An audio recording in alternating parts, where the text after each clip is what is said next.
You hear in the call, like the first call, that he's following, you know, Zimmerman was following Trayvon Martin for a long time.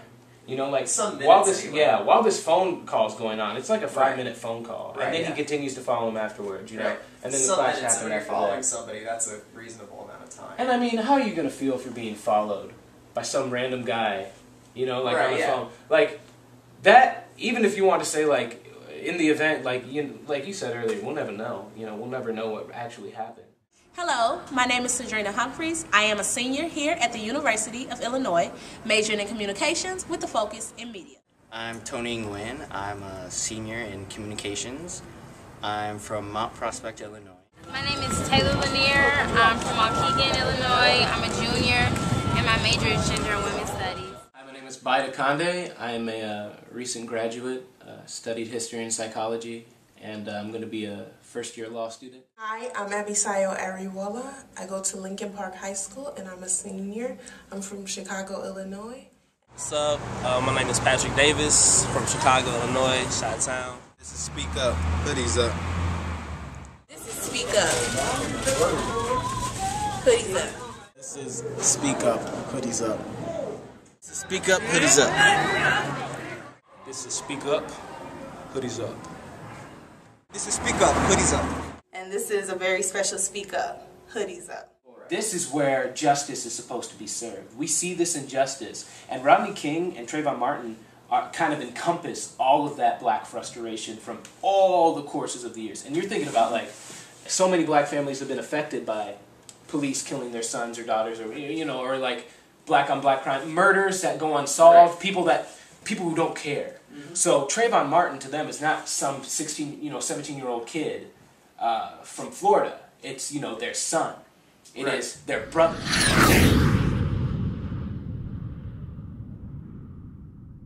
We have breaking news. Groundbreaking evidence. A case out of Florida that has sparked so much controversy nationwide. As the national fury mounts in the Trayvon Martin case. He's a 17-year-old African-American kid. Shot and killed. Unarmed black teenager shot dead by a Crime Watch volunteer in Florida. The Department of Justice is taking over this case, investigating it as a possible hate crime. He was murdered.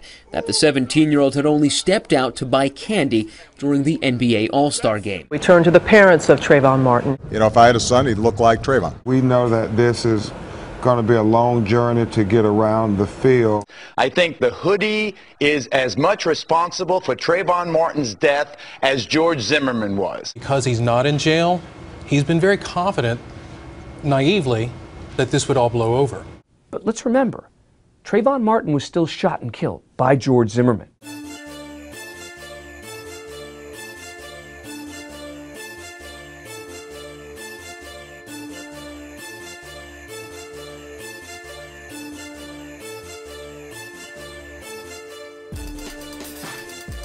You know, it's hard to say without knowing. He wasn't acting in self-defense. He hunted that boy down in cold blood. Resorting to killing someone is kind of a last resort, if anything. I believe that George Zimmerman did act as self-defense, but I think it was in the wrong manner. No, I do not believe that he was acting in self-defense, because it stated that Trayvon was actually moving away from him, and I don't understand how one could feel threatened if someone is moving away from you. Playing the security role, his role would be to call the police officer in that instance and let them take further cautions or further measures. No one can really be sure because no one was there. I don't think he did it in self-defense. It was very clear that there was numerous opportunities for him to be able to step away, to listen to what the police told him. I believe that he had the initial thought to say that he was going to claim self-defense, already knowing what his intentions were. It was apparent that the police told him not to follow Trayvon Martin, and so to me, like, it couldn't have been self-defense. If anything, Trayvon was scared for his life. No, I think he was a man looking for some sort of thrill on his boring Saturday night, sitting in his car, calling the police like he's done previously. I think they said over 50-something times in the last 3 years. Who does that? There was no self-defense needed. You don't know what George Zimmerman's perception of a black person is, so he may have seen Trayvon as harm to him. So I do feel like in his mind he acted as a self-defense, but I don't feel as if it's justified. I definitely think he's using that as an alibi. I don't think that anything he did was in self-defense, and pointing a gun at somebody and murdering them is not self-defense. I don't think that it would have been that accepted if it was the other way around and Trayvon actually committed that crime. You know, we don't have any video recordings that I know of, and that's going to be something that's going to have to be decided by the courts. 911 dispatcher told him on the phone, do not go there. We don't need you to do that. Stay in your car. He still went. So that was his fault. Whatever he thought he was doing, that was his fault. I feel like this is like when the issue of racial profiling comes up. If he isn't a recognized police officer, I don't think he had any right to act as such. He was taking matters into his own hands and very unnecessary. I think those words that are being used kind of make him look worse than what he might have thought it was. I mean, maybe he was walking in the same direction as Trayvon. Well, I've never personally been threatened by Skittles, so I think it's ludicrous that he felt the need to not only follow but also attack Trayvon. I think it's shameful. I think it's so disrespectful to a level that it's no words for it. To follow a perpetrator, even if he was leaving your home, to follow a perpetrator, like you're creating a conflict that didn't need to be there. When you are a watch guard for a neighborhood watch, you are not authorized to chase anyone. That kind of goes along with the whole idea of it being not really an act of self-defense, but more so just an act of what he wanted to do. And I feel like that's a problem. I feel like if he would have just avoided the whole issue altogether and just ceased his actions, then this mess wouldn't have even occurred. He wouldn't be in jail right now. He caused a young black brother like myself. It could have been me, it could have been my brother, it could have been your brother. And so it caused him to lose his life. You don't have the right to chase the actual criminal. So for him to do that, he was totally wrong, and he put himself in harm's danger. I think he didn't have any respect for the police orders. He didn't have any respect for what the outcome could have been. And frankly, it shows he didn't have any respect for himself, because someone that has real respect for themselves would have thought about the worst case scenario and would have tried to avoid it. I feel it was wrong. I feel like basically it was racial profiling. I think his story would be more convincing if it happened at one spot, but since he followed him, that just lets me know that he was looking for trouble. He already had planned in his head what he was going to do, and part of that was to police him down and track him down, even though the police told him not to. From my research and also what's been released in the media, it sounds as if Zimmerman had mental issues already, and I feel like that played a major role in his decision to act anyway. I feel like it's unfortunate that he chose to do so, and because of his actions we lost someone, and it could have been motivated by racial stereotypes. Look, Trayvon's not the first young black male to die an unjust death, or a death that almost went without any kind of investigation or questioning at all. I think people have the wrong perception of hoodies because it is something that's known in the black community, but it's not known for anything negative. It's a part of our culture. It's a part of music, hip-hop, and, a wardrobe. Was it his hoodie or was it his skin color? If we were to dress every single, black man in suits at this point, would it really have a different effect? Would we still be suspicious? No, I'm wearing a hoodie, so does that mean somebody gonna shoot me down because I have a hoodie on? It's stereotypical. It's just racial profiling. It's been around since the beginning of America. It sucks that just because he was wearing a hoodie, he was attacked. Because he got, it's raining. Why can't he wear a hoodie? It's like as if he pulled out an umbrella. Is he gonna beat you down with it? In society nowadays, if you're a black male, you're seen as a threat. No matter if you're wearing a hoodie, a poncho, a 10-gallon wicker hat, and you're as a black male in America, you're seen as a threat.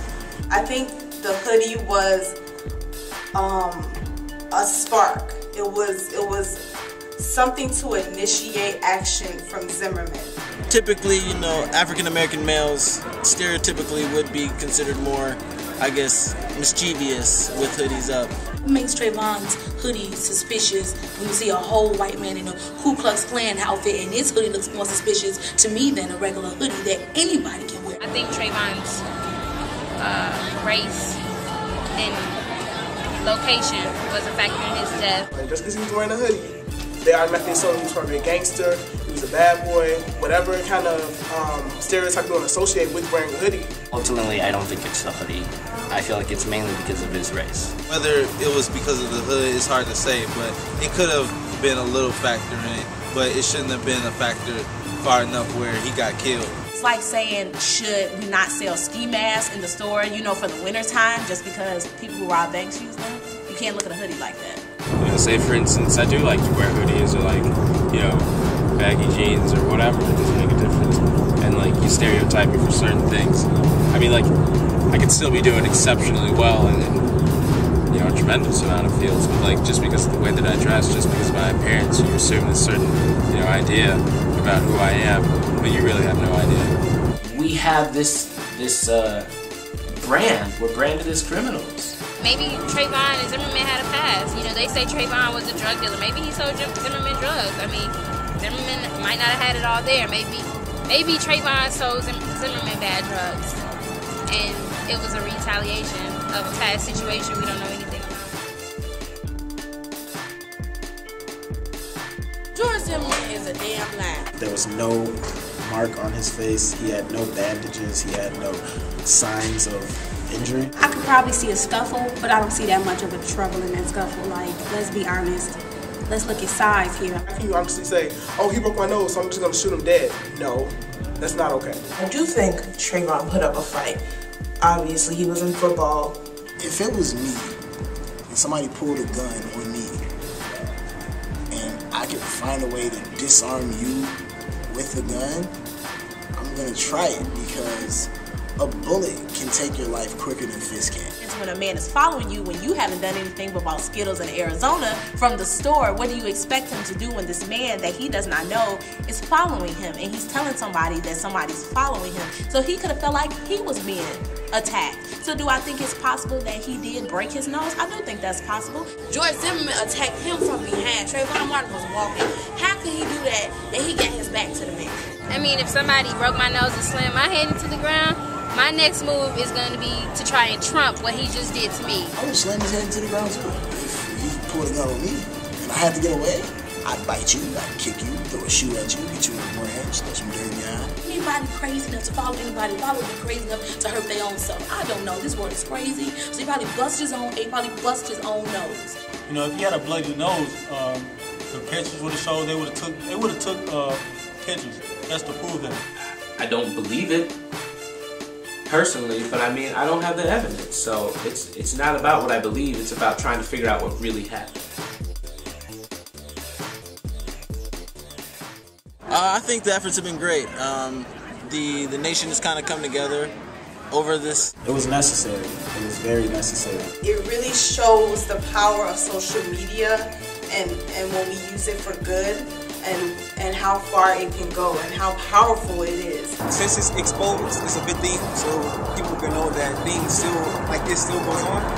So yeah, I think it's a good thing that they exposed it. Looking at the bigger picture, you know, as I mentioned earlier, it kind of represents a tragedy as a result of stereotyping and prejudice. I believe that as far as the campaign, I believe it's something that should be brought to light. However, I think, especially in the black community, we're losing the actual meaning of Trayvon Martin. I think a lot of people in the black community like trends. And I feel like, how long will this last? Part of me wants to say this is a matter that should be handled by Trayvon and his family. Definitely a result of social media, and it's definitely been an asset to this. I feel like if there wasn't the whole campaign, that this matter would have definitely been swept under the rug. I feel it's great that a lot of people are actually following the case. I appreciate the fact that we all, came together. It's a shame that we had to lose another person just for everybody to come together and stand up. But I'm glad that, it's opening up people's eyes to senseless violence. The reason black people are so mad and so worked up over this incident is because we've seen it happen time and time and time and time again, and no one's done anything. I was just in Philadelphia for spring break, and I participated in the march. this goes to show, like, this is not something that just happened in Florida, not something that just happened on the West Coast or in the Midwest. It's happening everywhere. People are angry about this, and they want justice. We always stand up and riot and protest and petition for every incident that we feel really passionate about, but there are other things that we should be concerned about in general. His parents, bless their hearts, are doing so much to, get justice for their son, and their efforts are not going unnoticed. Hoodies up, wear your hoodies. Let people know that it's not about how I look or how I dress that makes me a candidate for death. If we're gonna stick to a cause and get something big and work and evoke change, we need to constantly push it and constantly work and constantly make it big, because it really does need to stop. Like, let's attack the actual central problem instead of the person. So let's not make this about Trayvon or about George Zimmerman, because there's a lot of Zimmermans walking around here. I think how the media and the public are rallying around their family is great. I think it really shows that we can make a difference no matter what. He may be gone, but he will be in the history books. As a people, we're finally getting the point. Like, enough is enough. Violence, prejudice, like, in general, is just enough. I want to commend his parents because, they have definitely, you haven't heard them really doing any negative things in the media. They've just basically prayed and asked for, miracle support, essentially, and, to get justice. Like, they didn't, they could have easily, in the middle of all this, gone insane. I would like to, send my prayers out to his family and my condolences. And I actually would like to send my prayers out to George Zimmerman as well, and I pray that God have mercy on him. There's a certain connection to, like, this case that we can feel that hits a little closer to home. What does this mean, like, in terms of people? Not just, like, the family, but, like, everyone. How does this really affect everyone? We got to keep moving forward.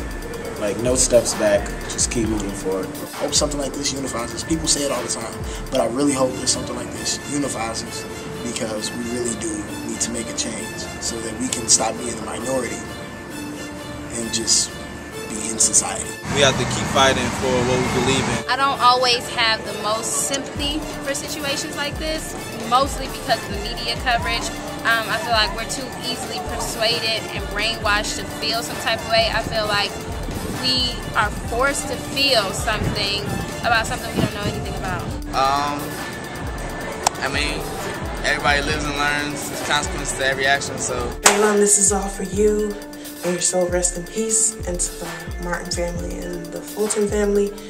I just pray that, God uplifts you and helps you through this trying time. If you can hear a story like this and not think it affects you, or not think that you can do anything about it too, and just, shrug it off, say, okay, let's make a video about it, that's it, or let's do this, or let's do this. Let's change this shit. We run this country when it comes down to it. Who's gonna stop you? I just want to pray for the Martin family, and also just show them that everybody has their support in this, because everybody felt that this was unjust, this was wrong, and they finally got the justice that they needed. It's obviously not going to bring their son back, and with that being said, we can just hope that when we have more cases like this that will probably come up in the future, that we're ready to tackle them now, as together, united. Oh my God, I see the person right now. I see him like walking. There's a man coming out, there's people coming out with flashlights. Oh my God, I don't know what he did to this person. Was it a male? I can't see, there's a man walking out with a flashlight right now. That was making the noise. Pardon? Was it a male or female voice that was screaming? I guess I don't know. The man is up right now. Someone's coming over. I'm glad other people called. All right, we should be out there right now. I can open my window and hear it if you want me to. You can still hear it? You can still hear it? Looking out my window, somebody's over there taking a flashlight. I don't know what's happening. Someone's on the ground. You see someone laying on the ground? I don't know, someone's been shot. I don't know what's going on. Hey, Trayvon. Hey, Trayvon. I know you up in heaven right now walking on gold, little bro. I know you walking on gold, little bro. And I know you so proud, man, of how strong your family is, homie. I know you is. I just want to tell you something, little bro. Just want to tell you, little bro. forever live on. Live on. Forever live on. Live on. You will forever live on. Live on. Forever live on. Live on. You will forever live on. Live on. You will forever live on. Live on. You will forever live on. Live on. You will forever live on. I never thought wearing no hoodie could cost you your life. And I never thought you can just kill somebody and get out the same night. Every dog that you see that ball don't mean that he bite. And everything that's black ain't even everything that's pure ain't white. Cause you think that I'm doing wrong don't mean that you right. Cause the ones that you think that won't